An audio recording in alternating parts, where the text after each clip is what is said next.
सुरेश शास्त्री के बाद महेश स्वराष्ट्र को अभी क्यों एक गेम चेंजर बताया जा रहा है। रशिया की latest 5th generation fighter checkmate के मार्केट में एंट्री 4.5 जनरेशन फाइटर के लिए क्यों एक बुरी खबर बनने वाली है, और क्या भारत अभी सच में 200 से ज़्यादा रफाल को खरीदने की प्लानिंग कर रहा है। आज की वीडियो में हम ऐसे ही कुछ इंटरेस्टिंग अपडेट्स के बारे में बात करने वाले हैं। नमस्कार दोस्तों, मेरा नाम है अंशुमन नायक और आप सभी का बहुत बहुत स्वागत है इंडियन डिफेंस न्यूज के डिफेंस टॉक सीरीज में।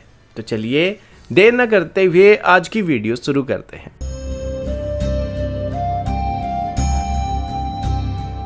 आज की पहली अपडेट भारत के महेश स्वराष्ट्र long range precision rocket program की तरफ से है। अभी भारत फ्यूचर बैटलफील्ड के लिए सिर्फ मिसाइल और फाइटर एयरक्राफ्ट पर ही फोकस नहीं कर रहा है, बल्कि एक ऐसे cost effective deep strike weapon को डेवलप करने की तरफ भी रैपिडली मूव कर रहा है, जो कि एनिमी के अंदर घुसकर स्ट्रेटेजिक टारगेट को डिस्ट्रॉय करने के लिए इस्तेमाल किया जा सकता है। रिपोर्ट्स के मुताबिक सोलर इंडस्ट्रीज इंडिया लिमिटेड की तरफ से डेवलप किए जा रहे महेश स्वराष्ट्र प्रोग्राम को लेकर कंपनी की तरफ से कुछ नए अपडेट दिए गए हैं। कंपनी के चेयरमैन सत्यनारायण नुआल ने ये बात कंफर्म किया कि महेश स्वराष्ट्र 1 और महेश स्वराष्ट्र 2 दोनों प्रोग्राम पर प्लानिंग कंटिन्यू रखा गया है और detail project report Indian army को सबमिट किया जा चुका है। अभी सबसे इंटरेस्टिंग बात इसका रेंज होने वाला है। रिपोर्ट्स के मुताबिक महेश स्वराष्ट्र 1 का रेंज लगभग 150 किलोमीटर होने वाला है, जबकि महेश स्वराष्ट्र 2 का रेंज 300 किलोमीटर या उससे ज़्यादा होने की बात किया जा रहा है। साथ ही अगर इंडियन आर्मी फ्यूचर में रिक्वायरमेंट रखता है तो कंपनी इसकी रेंज को 400 से 450 किलोमीटर के आसपास भी इंक्रीज कर सकता है। अब इस कैटेगरी की वेपन की जरूरत काफ़ी ज़्यादा होने वाली, क्योंकि यूक्रेन, मिडिल ईस्ट कॉन्फ्लिक्ट और साउथ कॉक्सस रीजन में जितने भी कॉन्फ्लिक्ट हुए हैं उनको देखकर ये बात प्रूव हो चुका है कि फ्यूचर वॉरफेयर में command centre, logistic hubs, ammunition depots और क्रिटिकल मिलिट्री इंफ्रास्ट्रक्चर पर लॉन्ग रेंज स्ट्राइक करना बैटलफील्ड का आउटकम डिसाइड करने वाला है। रिपोर्ट्स के मुताबिक महेश स्वराष्ट्र 2 का मेन ऑब्जेक्टिव ब्रह्मोस और ट्रेडिशनल आर्टिलरी के बीच एक ब्रिज को क्रिएट करना है। जहां एक तरफ ब्रह्मोस मिसाइल का कॉस्ट लगभग 40 करोड़ के आसपास होता है, वहीं महेश स्वराष्ट्र 2 जैसे सिस्टम का कॉस्ट लगभग 8 करोड़ के आसपास होने वाला है, जो कि लार्ज स्केल डिप्लॉयमेंट के लिए एक आइडियल वेपन बन सकता है। साथ ही डीआरडीओ के गाइडेड पिनाका और निब्बे के प्रेडेटर हॉक जैसे सिस्टम के साथ मिलकर महेश स्वराष्ट्र भारत के multi layered long range strike ecosystem का एक बहुत इंपॉर्टेंट हिस्सा बनने की उम्मीद किया जा रहा है। अगला अपडेट इंडियन एयरफोर्स के multi role fighter aircraft programme और नए रफाल फाइटर एक्विजिशन की तरफ से है। रिपोर्ट्स के मुताबिक भारत की तरफ से ऑफिशियली फ्रांस को 114 एडिशनल रफाल फाइटर एयरक्राफ्ट के लिए एक लेटर ऑफ रिक्वेस्ट यानी LOR को इशू किया गया है। रिपोर्ट्स के हिसाब से पूरा डील लगभग 3.25 लाख करोड़ का हो सकता है, जो कि भारत के इतिहास के सबसे बड़े मिलिट्री एविएशन प्रोग्राम में से एक होने वाला है। अभी फ्रेंच गवर्नमेंट और डसॉल्ट एविएशन की तरफ से अगले 2 से 3 महीनों के अंदर इसको लेकर एक ऑफिशियल रिस्पॉन्स को भारत को दिया जाने वाला है। उसके बाद pricing, technology transfer, local manufacturing, weapon package और मेंटेनेंस इंफ्रास्ट्रक्चर को लेकर डिटेल नेगोशिएशन स्टार्ट होने वाली है। रिपोर्ट्स के मुताबिक दोनों देश अगले 1 साल के अंदर ही नेगोशिएशन को कंप्लीट करके फाइनल कॉन्ट्रैक्ट को भी साइन करने वाले हैं। अभी भारत के पास पहले से 36 रफाल मौजूद हैं और नेवी की तरफ से 26 रफाल M के लिए भी ऑर्डर को दिया जा चुका है। यानी कुल मिलाकर भारत की तरफ से अभी तक 62 रफाल के लिए कमिटमेंट किया जा चुका है। अगर ये नए 114 रफाल का ऑर्डर फाइनलाइज हो जाता है तो भारत का टोटल रफाल फ्लीट 176 के आसपास हो जाएगा। साथ ही फ्यूचर में इंडियन नेवी की तरफ से भी 31 रफाल M को खरीदने की प्लानिंग किया जाए, जो कि एक एडिशनल ऑर्डर होने वाली है। और अगर ये भी अप्रूव हो जाता है तो भारत के पास कुल मिलाकर 200 से ज़्यादा रफाल फ्लीट हो जाएंगे, जो कि दुनिया के सबसे बड़े रफाल फ्लीट में से एक बनने वाला है। अगला अपडेट रशिया के नए 5th generation fighter aircraft checkmate की तरफ से है। अभी ग्लोबल फाइटर एयरक्राफ्ट की मार्केट में एक बहुत इंटरेस्टिंग डेवलपमेंट सामने आने वाली है, क्योंकि रशिया की तरफ से ऑफिशियली ये बात कंफर्म किया जा रहा है कि उनका next generation checkmate fighter aircraft अभी प्रोटोटाइप डेवलपमेंट स्टेज में एंटर कर चुका है। रिपोर्ट्स के मुताबिक यूनाइटेड एयरक्राफ्ट कॉर्पोरेशन यानी यूएससी के CEO व्लादिमीर वदेखा ने बात कंफर्म किया कि रशिया अभी एक्टिवली चेकमेट फाइटर एयरक्राफ्ट की प्रोटोटाइप को बिल्ड करने की कोशिश कर रहा है। उनके हिसाब से रशिया अभी कई दशकों के बाद एक बार फिर से सिंगल इंजन फाइटर एयरक्राफ्ट के सेगमेंट में वापस एंट्री करने वाला है।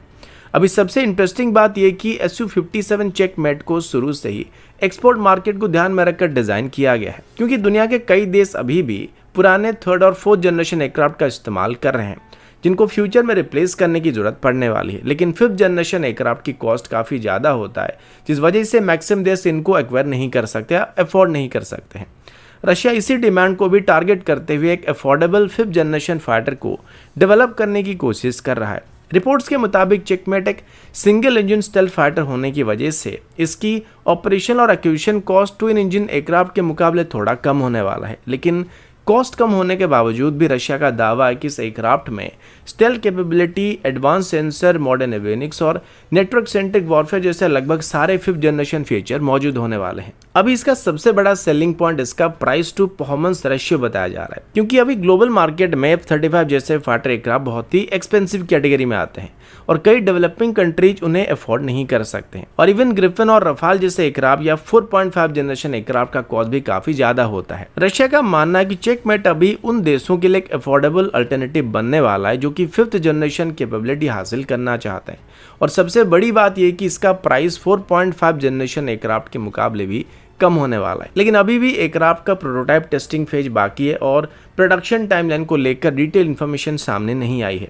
साथ ही रशिया के ऑनगोइंग इकोनॉमिक और इंडस्ट्रियल चैलेंजेस भी इस प्रोग्राम की प्रोग्रेस के ऊपर काफी सारे क्वेश्चन खड़े कर रहे हैं। कुल मिलाकर देखा जाए तो चेकमेट एयरक्राफ्ट रशिया का ग्लोबल फाइटर मार्केट में कमबैक करा सकता है, जो कि फ्यूचर में अफोर्डेबल 5th जनरेशन फाइटर की सेगमेंट में एक स्ट्रॉन्ग कंपटीटर के रूप में सामने आ सकता है। और अगर इसका डेवलपमेंट सक्सेसफुल तरीके से कंप्लीट हो जाता है तो रशिया इसको इंडियन मार्केट में भी पुश करने की कोशिश करने वाला है।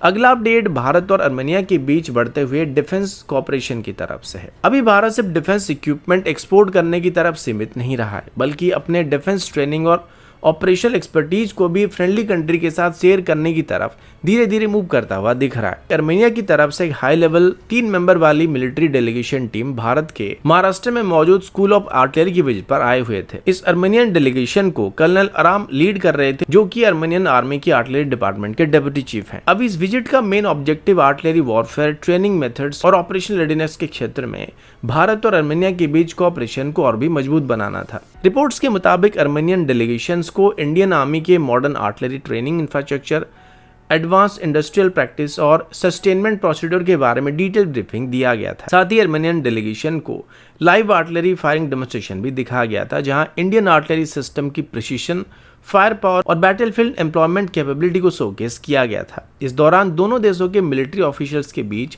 Joint training program, maintenance, support और आर्टिलरी कैपेबिलिटी डेवलप करने को लेकर भी डिटेल डिस्कशन होने की बात सामने आई है।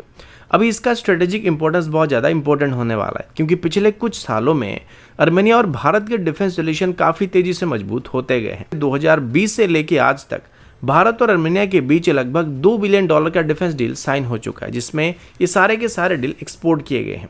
इनमें Pinaka multi barrel rocket launcher, AT-AGS Swathi weapon locating radar, Akash air defence system और एडवांस एंटी ड्रोन सिस्टम जैसे कई प्लेटफॉर्म शामिल रहे। और अभी अर्मेनिया की तरफ से इनमें से कई इंडियन ओरिजिन सिस्टम को अपनी मिलिट्री में डिप्लॉय भी किया जा चुका है। अगला अपडेट DRDO के प्रोजेक्ट कूसा और भारत के future long range air defence ecosystem की तरफ से है। DRDO की तरफ से अभी प्रोजेक्ट कूसा के लिए एक नया रिक्वेस्ट फॉर प्रपोजल यानी RFP को इशू किया गया, जो कि इस प्रोग्राम की डेवलपमेंट में एक इंपॉर्टेंट माइलस्टोन माना जा रहा है। रिपोर्ट्स के हिसाब से RFP कूसा सिस्टम के वेपन सिस्टम और वॉरहेड इंटीग्रेशन मॉड्यूल यानी विम टेस्ट कॉन्फ़िगरेशन असेंबली के लिए इशू किया गया। सिंपल भाषा में बोला जाए तो अभी DRDO सिस्टम के क्रिटिकल कंपोनेंट को इंटीग्रेट करके उनकी परफॉर्मेंस और रिलायबिलिटी को वैलिडेट करने की तैयारी कर रहा है। अभी जैसे कि हम जानते हैं कि प्रोजेक्ट कूसा भारत का indigenous extended range air defence system होने वाला है, जिसे फ्यूचर में fighter aircraft, drones, cruise missiles और बैलिस्टिक मिसाइल जैसे थ्रेट को इंटरसेप्ट करने के लिए डेवलप किया जा रहा है। कई एक्सपर्ट्स इसको भारत का इंडिजिनस S-400 सिस्टम के साथ भी कंपेयर करते हैं। रिपोर्ट्स के हिसाब से अभी इसमें वॉरहेड इंटीग्रेशन, मिसाइल हैंडलिंग और ओवरऑल वेपन सिस्टम कॉन्फ़िगरेशन को टेस्ट किया जाएगा। ये सभी फीचर फ्लाइट ट्रायल्स और फुल स्केल सिस्टम इवोल्यूशन से पहले करना बहुत ही ज़रूरी होता है। अभी तक DRDO dual pulse rocket motor test और कई ग्राउंड ट्रायल को सक्सेसफुली कंप्लीट कर चुका है, जो कि इनका मेन प्रपल्सन सिस्टम होने वाला है। साथ ही भारत इलेक्ट्रॉनिक्स लिमिटेड और दूसरे इंडस्ट्री पार्टनर के साथ मिलकर भी M1 इंटरसेप्टर मिसाइल की फैब्रिकेशन पर भी काम किया जा रहा है। रिपोर्ट्स के हिसाब से अभी इसका मेड इन फ्लाइट टेस्ट को भी आने वाले कुछ ही महीने में करने का प्लान किया जा रहा है। लेकिन सबसे खास बात यह कि इंडियन एयरफोर्स की तरफ से अभी पहले से ही कूसा सिस्टम की 5 स्क्वाड्रन के लिए एक्सेप्टेंस ऑफ नेसेसिटी को हासिल किया जा चुका है और फ्यूचर में इंडियन नेवी और इंडियन एयरफोर्स के लिए भी इसको इशू किया जाने वाला है, जो कि एडिशनल ऑर्डर होने वाला है। तो दोस्तों अभी के लिए इतना ही, मिलता हूं आपसे अगले वीडियो में, तब तक के लिए जय हिंद, वंदे मातरम।